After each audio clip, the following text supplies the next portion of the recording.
Respaldado por el Parlamento, que ha dado su aprobación al estado de emergencia durante 3 meses en Turquía, el presidente Recep Tayyip Erdogan ha reconocido en una entrevista concedida a Reuters que hubo importantes deficiencias en los servicios de inteligencia turcos para prevenir la sublevación militar, pero ha subrayado que ahora no será fácil. Estamos más vigilantes.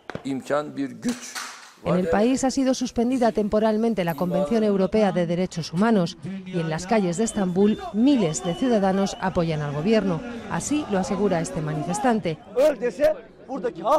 El gobierno hará lo que sea necesario. El líder turco vuelve a poner al clérigo Fethullah Gülen en el punto de mira. Le responsabiliza de la asonada. Dice que el movimiento gulenista será considerado organización terrorista con fines separatistas.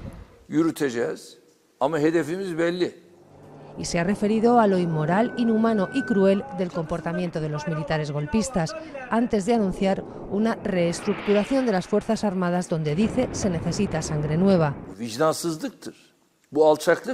Las purgas no han acabado. Erdogan hace números. Desde la intentona golpista han sido detenidas cerca de 10.500 personas y más de un centenar son generales del ejército.